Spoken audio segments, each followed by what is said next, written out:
নমস্কার। রাধাকুঞ্জে আপনাদের সকলকে স্বাগত।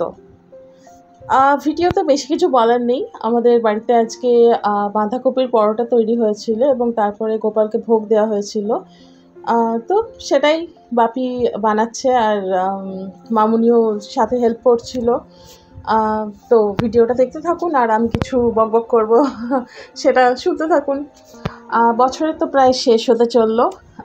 তো এই বছর থেকে আমরা কি কি শিক্ষা নিতে পারলাম, বছরটাতে তো অনেক রকমেরই এক্সপিরিয়েন্স হয়েছে আমাদের। তো সেই এক্সপিরিয়েন্সের থেকে আমরা ভালো দিকটা নিতে পারলাম না খারাপ দিকটা নিতে পারলাম, পজিটিভ দিকটা নিতে পারলাম না নেগেটিভ দিকটা নিতে পারলাম, এটা একটু যদি আমরা ভাবি তাহলে আমাদের মধ্যে অনেক তিক্ততা এসছে এই বছরের মধ্যে। হয়তো বা অনেক সময় আমাদের ভালো কিছু ঘটনা ঘটেছে জীবনে, কিন্তু যদি আমরা খুব ভালো করে ভেবে দেখি তাহলে কি সত্যি আমাদের মনের মধ্যে সেই ভালো স্মৃতিগুলো বেশি দানা বেঁধে রয়েছে, নাকি আমাদের মনের মধ্যে সেই তিক্ত স্মৃতিগুলো মনের মধ্যে এখনো পর্যন্ত গেঁথে আছে, সেটাকে একটু ভাবতে হবে। আর যদি আমাদের মনের মধ্যে তিক্ত স্মৃতিগুলো একটু বেশি হয়ে থাকে তাহলে একটাই কথা আমার সকলের কাছে অনুরোধ, যে তিক্ততা ধরে রাখতে নেই।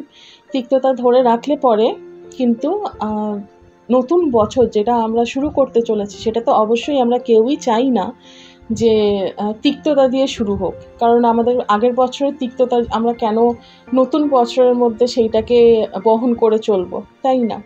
তো একটু ভেবে দেখে পরে ভালো ভালো স্মৃতি যা কিছু আছে, আমরা এই বছর ভালো ভালো যা কিছু করতে পেরেছি বা ভালো ভালো কোনো কিছু করার সংকল্প নিয়েছিলাম, সেটা মনে রেখে পরে নতুন বছরটা যদি আমরা শুরু করতে পারি তাহলে আমরা দেখব যে অনেক ভালো সংকল্প আমরা কিন্তু নিয়েছিলাম হয়তো যে করে উঠবো, কিন্তু করা হয়ে ওঠেনি।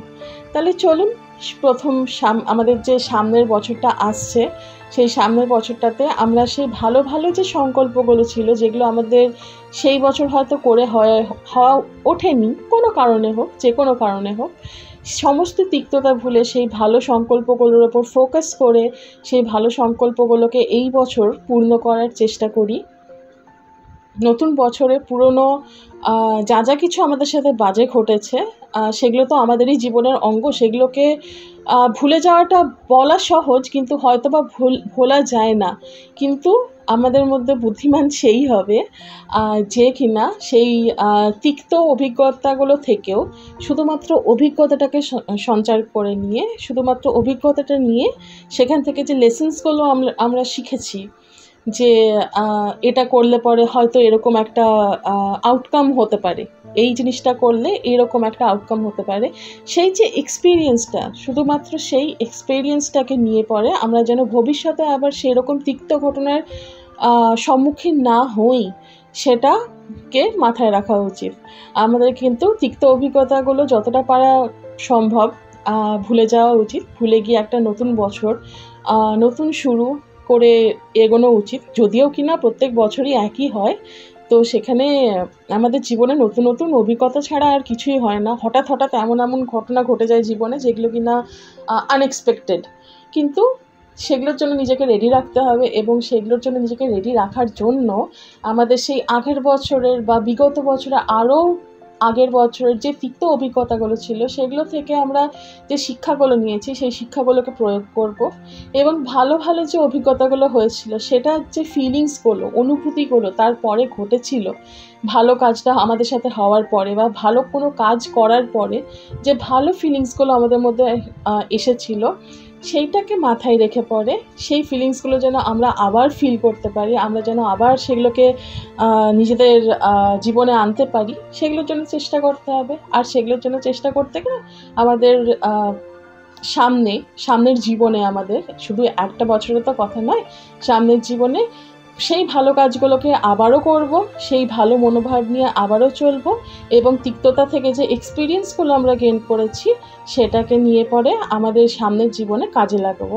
এই সংকল্পটা যদি করতে পারি আমাদের জীবনটা কিন্তু আরও অনেক ভালো, অনেক সুন্দর হয়ে যাবে।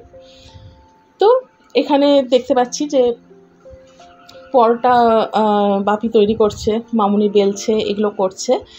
আর আমার ওই ব্যাপারে কথা বলা শেষ। নতুন বছরে আপনাদের জন্য আবার একটা মেসেজ আনার চেষ্টা করব। উইশ তো অবশ্যই করব, কারণ যতই হোক না কেন একটা নতুন বছরের শুরু হচ্ছে যখন আমাদের প্রার্থনা করা উচিত সেই বছরটা যেন ভালো যায়, এবং আমাদের জীবনে যে প্রবলেমস আসবে না সেটা একদমই নয়। প্রবলেমস আসুক, আমরা প্রবলেমসকে এমব্রেস করতে রেডি আছি, কিন্তু আমাদের মধ্যে যেন সেই শক্তিটা ভগবান দেয় সেটা আমাদেরকে প্রার্থনা করতে হবে। যে কথা আছে না, কথা না, গান আছে, বিপদে মোরে রক্ষা করো এর নাহি মোর প্রার্থনা, বিপদে যেন না করি ভয়। অতএব একদম চিত্তচেতা বয়শূন্য টাইপের একটা মনোভাব নিয়ে পড়ে এগিয়ে গিয়ে নতুন নতুন এক্সপিরিয়েন্স আরও গ্যাদার করতে হবে, কারণ আগের এক্সপিরিয়েন্সগুলো তো হয়ে গেছে, নতুন নতুন এক্সপিরিয়েন্স গ্যাদার করতে হবে, ভালো মন নিয়ে চলতে হবে, লোকের ভালোর জন্য ভাবতে হবে, লোকের জন্য ভালো করতে হবে, সাথে সাথে নিজের ভালোর জন্যও কাজ করতে হবে, কারণ শুধুমাত্র আমাদের সবাইকে নিয়ে তো একটা সমাজ, আমাদের সবাইকে নিয়ে সংসার, তো সবাই ভালো থাকুক, সুস্থ থাকুক। এই যে আমার দুই পাশে দুই গোপাল এবং মাঝখানে রাধারানী রয়েছে, তাদেরকে বাঁধাকপির পরোটা ভোগ নিবেদন করা হয়েছে এবং তারপরে আমরা গ্রহণ করব। আর সাথে সাথে আমার গণেশ ঠাকুরের যেহেতু একটু ছোট, তো গণেশ ঠাকুরকেও ভোগ নিবেদন করেছিলাম।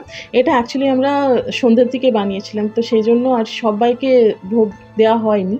তো ওই রাধারানী আর গোপাল আর গণেশ ঠাকুরকে ভোগ নিবেদন করেছি।